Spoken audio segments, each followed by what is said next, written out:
For God so loved the world that he gave his only begotten Son, and those who believe in him shall not perish. John chapter 3, verse 16.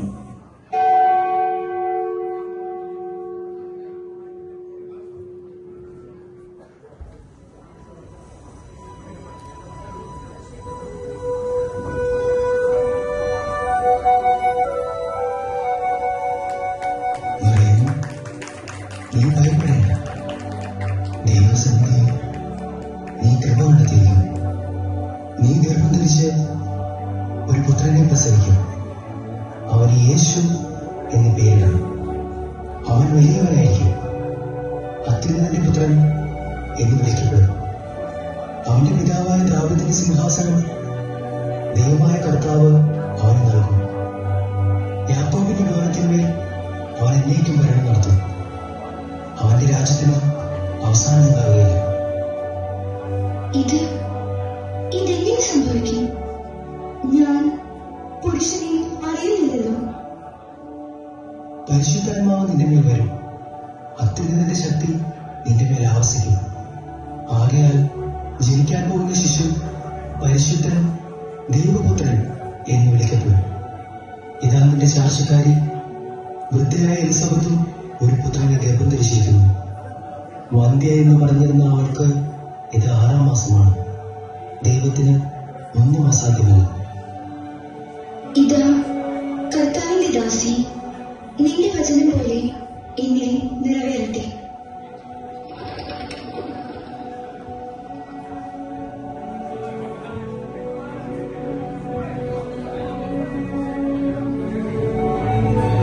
മകളെ, നീ സമാധാനമായിരിക്കുക. ദൈവത്തിന്റെ ഇഷ്ടം പോലെ നടക്കട്ടെ. അമ്മേ, എലിസബത്തും ഗർഭിണിയായിരിക്കുന്നു. ഞാൻ അവിടെ ചെന്ന് എന്റെ സന്തോഷം പങ്കുവെക്കട്ടെ. ദൈവത്തിന് സ്തുതി. നീ ഉടൻ തന്നെ അവിടെ ചെന്ന് അവളെ പരിചരിക്കുക. എന്റെ അന്വേഷണവും എലിസബത്തിനെ അറിയിക്കുക.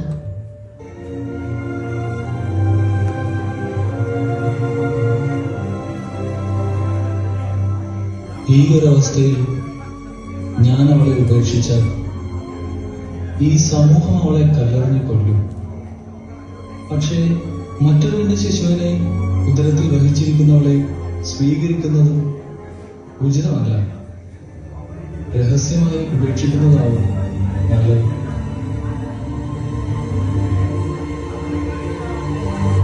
ദാവീദിന്റെ പുത്രനായ ജോസഫ്, മറിയത്തെ ഭാര്യയായി സ്വീകരിക്കാൻ നീ ശങ്കിക്കേണ്ട.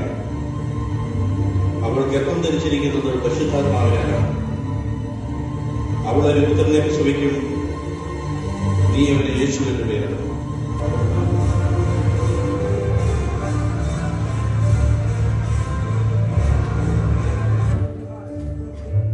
ഇളയമേ, ഇളയമേ, ഇളയമേ, മറിയം,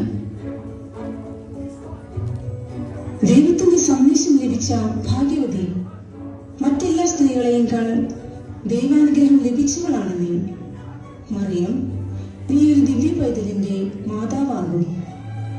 പക്ഷേ ഇളയമേ ഇതെങ്ങനെ അറിഞ്ഞു? നിന്റെ വന്ദനസ്വരം കേട്ടപ്പോൾ തന്നെ എന്റെ ഉദരത്തിലെ ശിശു സന്തോഷത്താൽ കുതിച്ചു ചാടിയത് ഞാൻ തൊട്ടറിഞ്ഞു. എന്റെ കർത്താവിന്റെ അമ്മ എന്റെ അടുത്ത് വന്നതുകൊണ്ട് ഞാനും മാനിക്കപ്പെടും. നീ തനിച്ചാണോ വന്നത്? അന്നയുടെ ഇതറിഞ്ഞതിൽ പിന്നെ അമ്മയും വളരെ സന്തോഷത്തിലാണ്. പക്ഷേ ഈ കുന്നും മലയും കയറിയുള്ള യാത്രയൊന്നും അമ്മയ്ക്ക് പറ്റില്ലല്ലോ. ദാ എന്തൊക്കെയോ തന്നു വിട്ടിട്ടുണ്ട്. അത് മാത്രമല്ല, ഞാൻ ഇനി കുറച്ചുനാൾ കഴിഞ്ഞ് മടങ്ങി പോകുന്നുള്ളൂ. എന്റെ കർത്താവിന്റെ അമ്മ എന്നെ പരിചരിക്കാനോ? അത് ഇത് വിശ്രമിക്കേണ്ട സമയമല്ലേ? ഇളയമ്മയെ പരിചരിക്കുവാൻ ഞാൻ കടപ്പെട്ടവളാണ്. വരൂ.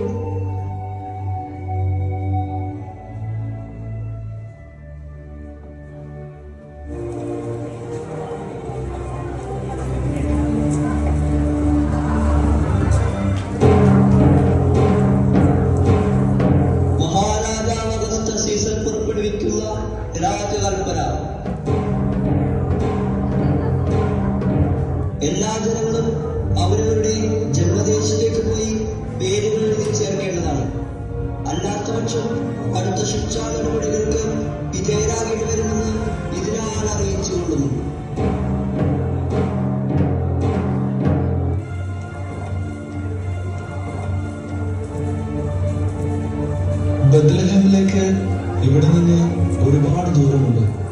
ഗർഭിണിയായ നിന്നെയും കൂട്ടി അത്ര ദൂരം സഞ്ചരിക്കുന്നത് ഉചിതമല്ല. പേരെഴുതി ചേർക്കപ്പെടണമെന്നത് രാജകൽപ്പനയാണ്.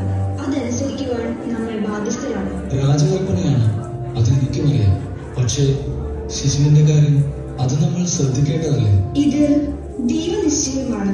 ശിശുവിനെ ദൈവം കാത്തുകൊള്ളും. വരൂ, നമുക്ക് യാത്ര പുറപ്പെടാം.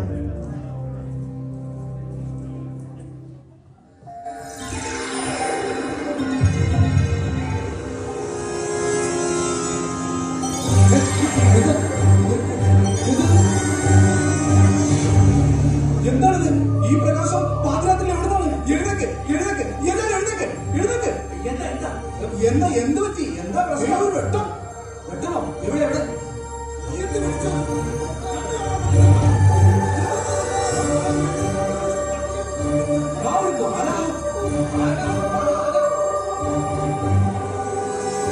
ഭയപ്പെടേണ്ട.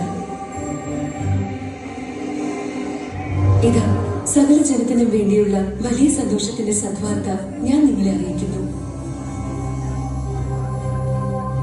ദാവീദിന്റെ പട്ടണത്തിൽ നിങ്ങൾക്കായ ഒരു രക്ഷകൻ, കർത്താവായ ക്രിസ്തു ഇന്ന് ജനിച്ചിരിക്കുന്നു. നമുക്ക് രക്ഷകൻ പറഞ്ഞു. രക്ഷകൻ അറിഞ്ഞത് കേട്ടില്ലേ? ക്രിസ്തു.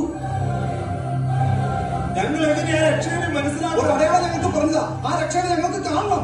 ഇതായിരിക്കും നിങ്ങൾക്കുള്ള അടയാളം. പിള്ളക്കച്ച കൊണ്ട് പൊതിഞ്ഞ് പുൽത്തൊട്ടിയിൽ കിടത്തിയിരിക്കുന്ന ഒരു ശിശുവിനെ നിങ്ങൾ കാണും. ഞങ്ങൾ ഉടൻ പുറപ്പെടാം. എത്രയും വേഗം ശിശുവിന്റെ അടുത്തെത്താം.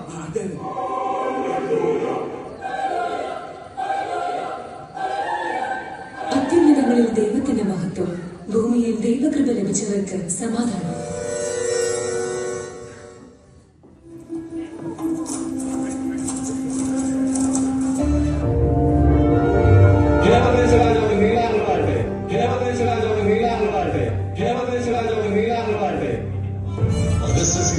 പ്രകാരം എല്ലാം മുറപോലെ നടക്കുന്നുണ്ടല്ലോ. പ്രഭു, കൽപ്പന പ്രകാരം എല്ലാ കാര്യങ്ങളും വേണ്ടതുപോലെ ചെയ്യാൻ ഒരു പ്രത്യേക സംഘത്തെ നിയോഗിച്ചിട്ടുണ്ട്. പ്രഭു, അങ്ങയെ മുഖം കാണിക്കാൻ 3 ജ്ഞാനികൾ പുറത്ത് കാത്തു നിൽക്കുന്നുണ്ട്. അവരോട് കടന്നു വരാൻ പറയും. ഉത്തരവ് ഒന്നിനും ഒരു കുറവും ഉണ്ടാകരുത്. കൽപ്പന പോലെ പ്രഭു. ഹേരോദാസ് രാജാവിന്റെ പ്രണാമം. നമ്മുടെ കൊട്ടാരത്തിലേക്ക് മൂവർക്കും സ്വാഗതം. എന്താണ് നിങ്ങളുടെ ആദ്യ ഉദ്ദേശം?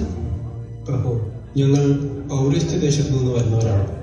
യൂദിയ ദേശത്ത് ഒരു പുതിയ രാജാവ് ജനിച്ചുവെന്നറിഞ്ഞ് അവനെ കാണുവാനും ആരാധിക്കുവാനും വന്നതാണ്. പുതിയ രാജാവ്? നമ്മുടെ കൊട്ടാരത്തിൽ അങ്ങനെ ഒരു ജനനം സംഭവിച്ചിട്ടില്ല. യൂദയ ദേശത്ത് അങ്ങനെയൊന്നും ഉണ്ടായിട്ടില്ല. പിന്നെ നിങ്ങൾ ആരെ കുറിച്ചാണ് പറയുന്നത്? ഏത് രാജാവിനെ കുറിച്ചാണ് സംസാരിക്കുന്നത്? ജനനം സംഭവിച്ചു എന്ന് ഞങ്ങൾക്ക് വെളിപാടുണ്ടായിരുന്നു. ശിശുവിനെ കണ്ടെത്താൻ യാത്ര പുറപ്പെട്ട ഞങ്ങൾ വഴികാട്ടിയായി കിഴക്ക് ദിക്കിൽ ഒരു നക്ഷത്രം. ആ നക്ഷത്രം ഞങ്ങളെ ഈ ദേശത്തേക്കാണ് നയിച്ചത്. അങ്ങയുടെ കൊട്ടാരത്തിൽ അങ്ങനെ ഒരു ജനനം സംഭവിച്ചിട്ടില്ലാത്തതിനാൽ ഞങ്ങളെ തിരികെ പോകാൻ അനുവദിച്ചായിരുന്നു.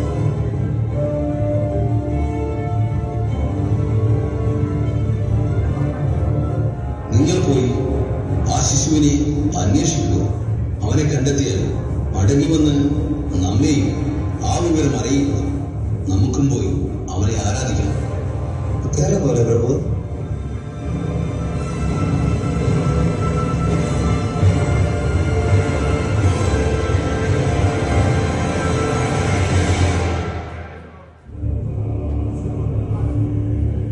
ആരോടെയാണ്?